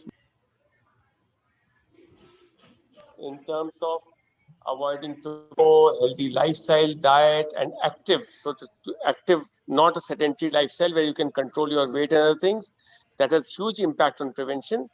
And second, I would say, as Jennifer has very well said about the early detection, that awareness and education plays a critical role.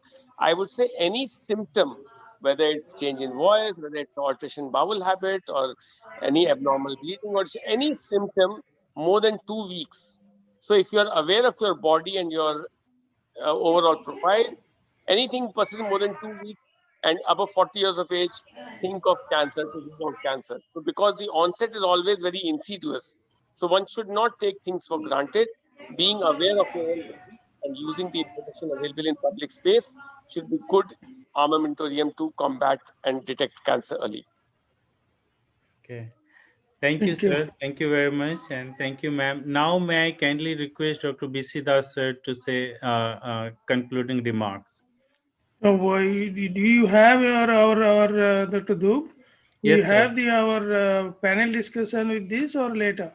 Yeah, we have a panelist here, so we can go with the panel discussion. Yeah, we can just brief panel discussion, Yes, then we yes. can involve here itself with Yeah. the speaker. Maybe 10 minutes we can just finish. Yes, yes, Yeah. yes, sir. So we have a Dr. Pallavi Agarwal. She is a associate professor and Ramalingaswami fellow at Amity Institute of Molecular Medicine and Stem Cell Research. She is working on breast cancer as well as ovarian cancer. She is touching mainly epigenetics, a part of this biomolecular work.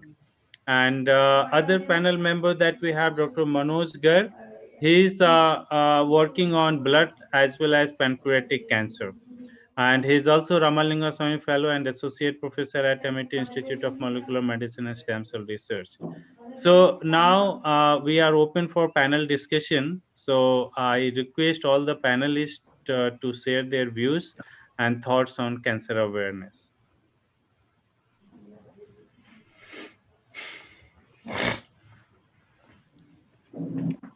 Yeah, Dr. Pallavi Agarwal. Okay, yeah. Am I audible? Yes. Yeah, you can start.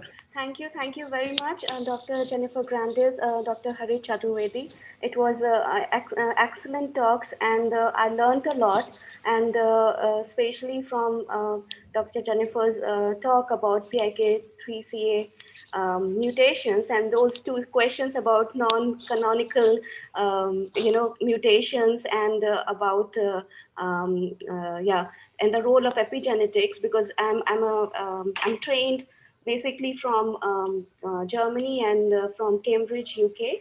And I came from the lab who developed PARP inhibitors for ovarian cancer. And that was my turning point in my career, where I thought that this cancer is something I would really look for, especially for, we already know that how it is increasing in overall globally as well as in the Indian context. And the asymptomatic nature of the cancer, we are mostly diagnosing it at very late stages, and the very high rates of recurrence. So within a time frame of a year and a half, the cancer recurs, and then also it is associated with cisplatin resistance, which we know also for other cancers as well. So that was the reason why I moved on with specifically targeting, trying to find new therapeutic targets. And my interest lies more into the epigenetic aspects of it. And I can just talk about very briefly about my research.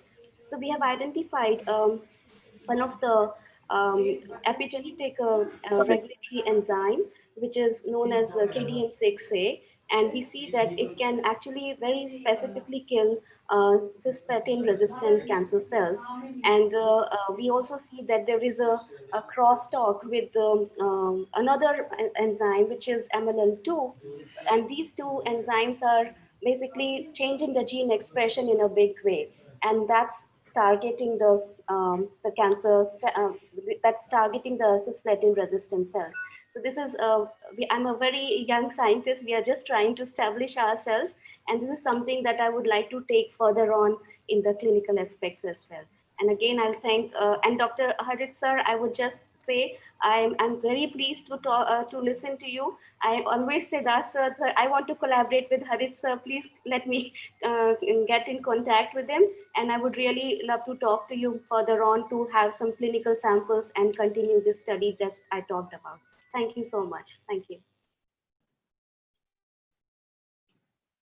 Dhruv, sir, over to you. Thank you. Yeah, thank you, Dr. Pallavi. Now, may I kindly request Dr. Manog Garg to share his thoughts and views on cancer awareness, because he's working on two main important cancer types, blood cancer as well as pancreatic cancer. It's a very difficult to treat pancreatic cancer patient in today's scenario, and the death rate is very high in pancreatic cancer. So, Dr. Manog, please. Yeah. Good morning, everyone.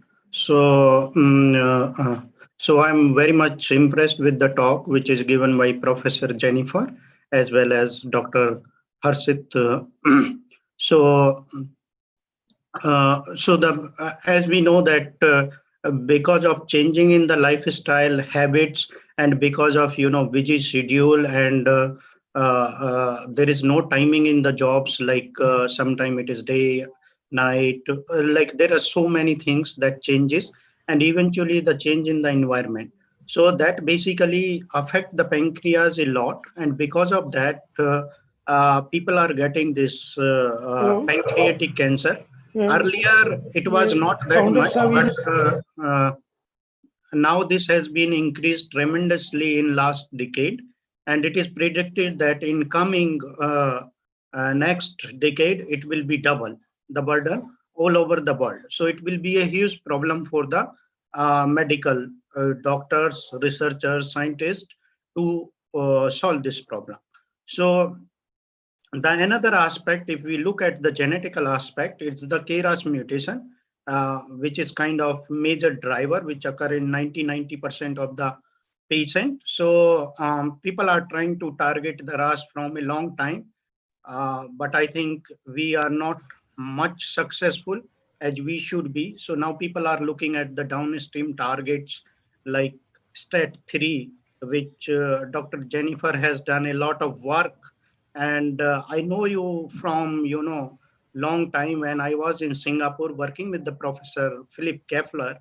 So I heard your name, I heard your Nature paper, good reviews where you have written about JAK-STAT3 pathway, and it basically is the downstream of all the major pathway. So if we target the JAK-STAT, but there is several problem which you have discussed, and recently we have also. So recently one review will come on STAT3 in medical research reviews, which we have written. So people have made decoy, natural product, all those things, which so hopefully we are also thinking that we can look into the inhibition of the STAT3 pathway if we cannot look at the HRAS pathway as a therapeutic approach. The another problem in the pancreatic cancer is the metastasis. So it has a high rate of metastasis because it's just above the liver. So cell migrate into the liver, and liver is the one organ which metabolize your drug, nutrient, everything controlled by the liver. So if liver is hijacked, I think you are 90% gone. We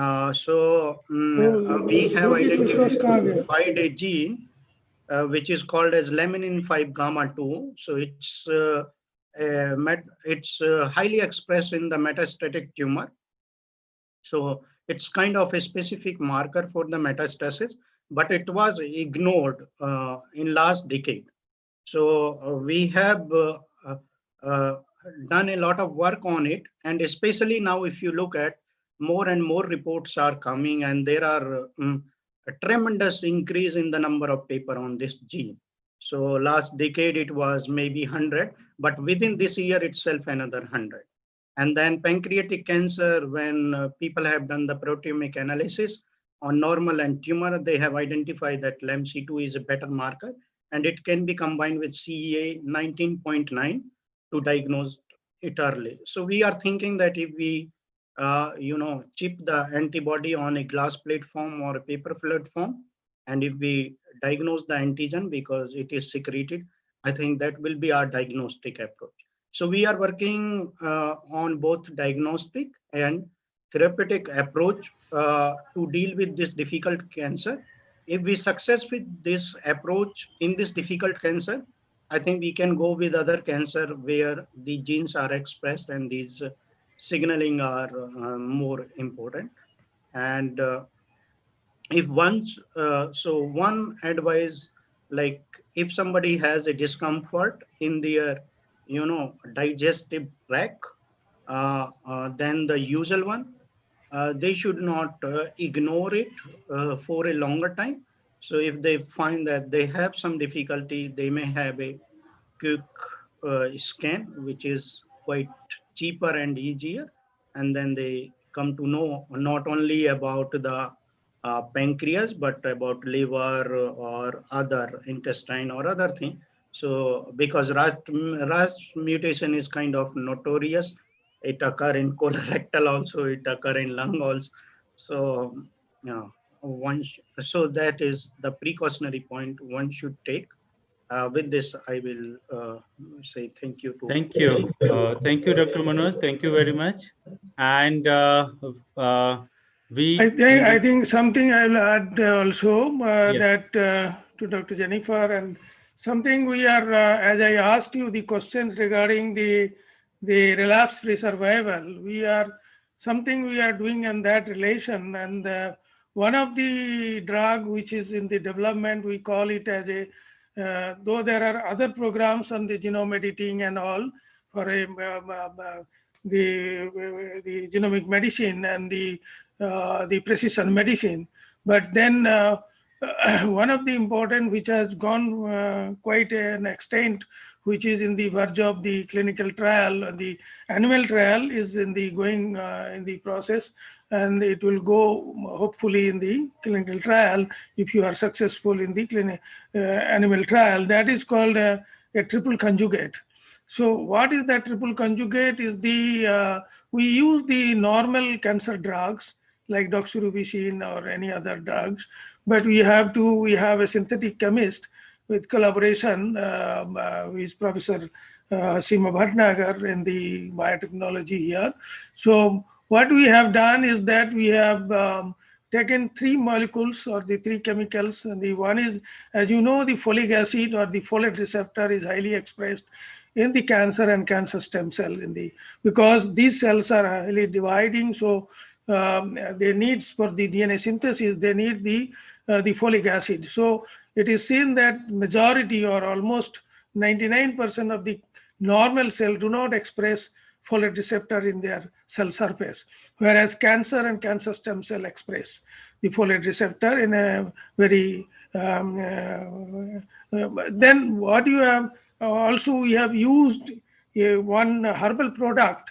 You might have heard the curcumin is a product of the turmeric, and we use the Sigma product, which is curcumin, and curcumin has been tested. There have been several studies, and our study, as we have seen, that they can sensitize the cancer stem cells.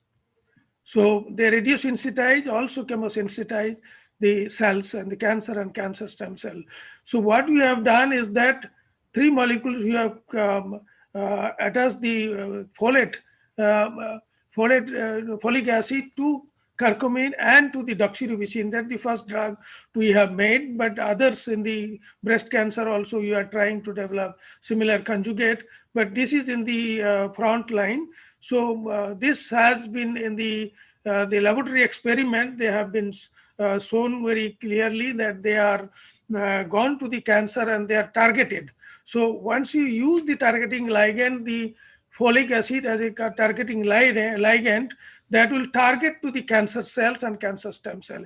It will not go to the normal cells. This is what the first attempt is, to target them, and they get into, after it is got into the clethodim coated pits, and it is like endosomal way, the vitamin uptake procedure, they will be taken in the cytosol, and when they are cytosol in the acidic pH, the ester bond will be broken, and that is the chemistry is made such a way that that bond is broken, and the curcumin is released in the cytosol, and that curcumin will now sensitize these cancer and cancer stem cells, and then the drug can act on that. Because of that, as you know, these cancer and cancer stem cells, they have these the cancer stem cells particularly, they have the ABCG2, that is the ATP binding the cassette protein. So they are the protein which reflects out the cytotoxic drugs and radiation. So this curcumin can sensitize them, and they bind to this has been shown in the molecular docking study. They can bind to the other side of these the ABCG2 and make them sensitized, and the cancer drugs can act. So this is the principle. It has been seen in the MTT test, in the laboratory test, and now it is being in the mice, the animal study is undergoing. So we look forward that it will be a unique approach to see that it can be targeted. So one of the recurrence or the cancer recurrence is the major, one of the factor is the cancer stem cell. So we are targeting the cancer stem cell. This is one of the projects, but there are several many other projects, but this is one of the projects I wanted to share with everybody. Okay. Thank you so much for your attention. Thank you, sir. Thank you very much for sharing your research, research work that you are doing. And now we have Dr. Ashok Kumar Chauhan, sir. So I'll just take over. I'll just invite Professor, Dr. Our Honorable Founder President, as I told in the beginning of my introduction, who is the founder of the Amity Universe. We call it Universe because Amity University is 11 universities in the country, and there are 15 campuses abroad, including in US. We have a 170-acre, the newly, it is very recently, there is a Long Island campus which has been coming out as a global hub of research and innovation. So he is a great visionary, and he is a person who always think of the research and innovation, who is the founder of this Amity Universe. So he is in the line, and I will invite Dr. Ashok Chauhan, the founder. Sir, could you come in the line, sir? Yes, sir is already there. Yeah, it's a great opportunity and great fortune that he was listening on the line and he has come in the line. So it is a great fortune for us, and he doesn't go everywhere, but he is more interested in the research and innovation. So thank you, sir, for making it convenient to come into the line. Yes. No, please go ahead. I'll speak later. No, this we have come to an end, and then we can. So, Dr. Dasram, I think it was a wonderful seminar, and you and your scientists are miracle scientists in the area of molecular medicine and cancer research. So I'm very much interested to promote it, to help you to establish a very successful research network globally. So I'm very glad that you could win Dr. Jennifer Grandis. I have read a lot about her. She is among the top scientists globally. And San Francisco, this hospital and all her memberships and achievements, I have read yesterday night, each word about her. And I would say she is a miracle cancer scientist. And we are very glad to have won her to attend our seminar. And with her guidance, when I heard her and when I read about her, I am more inspired and motivated to go further deep in our molecular medicine and cancer research. Dr. Harit Chaturvedi, I know from long. He is a Bhishma Pitama, which Dr. Silvamurthy says Brahmos, the area of scientists. I think, therefore, your today's webinar, your scientists, Manog, Garg, Pallavi, Dhruv, Kumar, and Subhrajit, Biswas. Dr. Jennifer, the group of Dr. B.C. Das is among the best group in the cancer research in the country. They have made memorandum of understanding with a large number of hospitals, also with special cancer hospitals. So, Dr. Das, take the advice from Dr. Jennifer and Dr. Chaturvedi to make a network where we do the network in the specific area of cancer, and so that we are in constant touch with it. Uh, Dr. Dhruv, what do you think about this network so that we have the brain connect with all these brilliant researchers, scientists, and doctors? Dhruv, Yes. what do you say about this? Yes, sir. We have already started Cancer Biology Cluster Network. Right. And yeah, so in that network, we have around 50 scientists from India as well as from abroad. Right. So through that network, we'll connect Dr. Jennifer Grandis, ma'am, and she is my grand mentor, mentor of my mentor. That is why you are so good.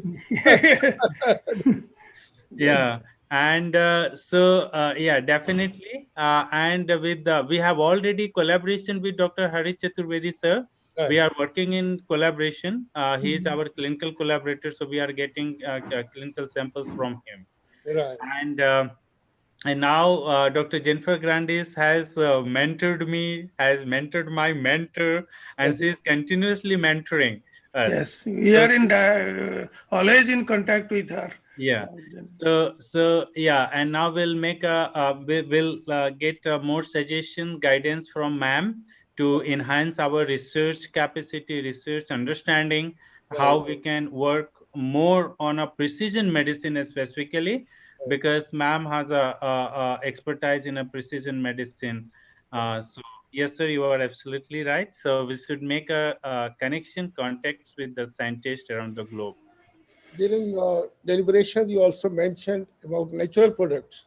Yes, sir. Plants. I think for India, that is also a big topic that we in India know a lot about the value of natural products, herbal plants. So that should be part of our research, that we try to find out what are the products which can help in cancer treatment. Now, Dr. Dasa will take advice from Dr. Jennifer. Right. When we make a research center at our Amity University Research Hub, Long Island, yes, what should be the topic of that your center? Cancer Research Center, or would you specialize a little? Because I am making different research centers there, right, which will start very soon. It's a huge, as you told, 170-acre campus. What would you name? Manoj, Pallavi, Dhruv, Devashish, what would you name that center? Can you take advice from Dr. Jennifer? Yes, we'll take advice and we'll suggest some names, and you can look into that. Yes. So that would be great. I think that would. I would say that if ma'am can suggest some names, something, some topics, because ma'am is here right now. Ma'am. Jennifer, I'm an impatient man. I want to listen from you today as much as I can, and then implement from today itself. She is online. She is online. Yeah, yeah. I'm still here. I'm still here. I'm happy to participate in helping you figure out how to focus the center, but I think I would need a lot more information before I just spontaneously start spouting ideas. Right. Very wise of you. So, Dr. Dhruv, you write our thoughts, what research we want to do, which scientists we want to incorporate in it, and then she will give her advice. Dr. Jennifer, I'm seeing you. You look to be a wonderful person in addition to a wonderful researcher and scientist and doctor. Thank you, sir. I can read people, and I'm so glad that we could win you. And this has further motivated me, inspired me to go ahead with the team of Dr. B.C. Das. He has wonderful scientists, excellent scientists. Each one of them I know, and I'm proud on each one of them. So Dhruv, Manoj, Pallavi, thank you, Subhrajit, we are proud of you. Thank you, sir. I bless you all. And that's today's webinar should give us further power, energy, and motivation to still go faster ahead in the area of cancer and molecular medicine. Thank you very much. Thank you, sir. Thank you so much, sir, for your kind presence and all the advice and blessings. We look forward to come out to your expectations. Great. Thank you, sir. Sir, Dr. B.C. Das, sir, may I kindly request you to conclude this session? Yeah, sir has concluded, so we have nothing much to say, but only we would appreciate only and thanks a lot for Professor Jennifer and Professor Harit Chaturvedi to participate and deliver this lecture, excellent lecture. And this is, we will continue that time to time. We will bother you. And maybe as Professor, as Dr. Our founder president has said, that we are developing this Long Island campus as a research hub, global research hub. And the cancer is one of the area, the proposed area, and that is what he was telling. So we have to give a very appropriate name, attractive and appropriate and practically important name, so that and then we start with that. And in that we seek your advice and help. So it would be a great. And there are also other scientists. We are also contacting them, but you are already with us from the long time. We know we have had so much time, so many times with Dr. Dhruv, but this time we personally see each other and we look forward to collaborate. And one of my students also connected you, that Silpi Gupta. So yeah, so she is in some other institute, but she is listening to this talk you're from the very beginning. And so we will establish certainly a good relations and collaborations, the scientific collaborations, and seek your advice for bringing up a good organization in cancer research, viewing in there in the Long Island campus. And we look forward for your lot of help and advice. And so this is, and Dr. Harit Chaturvedi, I thank you so much for, you are already in collaboration with us. And we are, because we are mostly on the clinical cancer research. So though we do basic research, but we correlate with the clinical samples, the clinical validations we do. So that is what major research focus is on, clinical cancer research. So there is a possibility of translation to the clinic, to the bench to the bedside. So when you correlate with the, you may see many things in the cell lines, but so long you do not correlate with the biopsy and the present samples, you are not sure whether it is really that, because that is in vivo conditions. And so that is why our main aim is a clinical cancer research. And they are our collaborative hospitals. So there are several hospitals, as our founder has indicated, several big cancer hospitals. Max is one of them, and then there is Rajiv Gandhi Cancer Hospital. So there are many hospitals. We are in Delhi State Cancer Institute. So they are all in collaboration with us.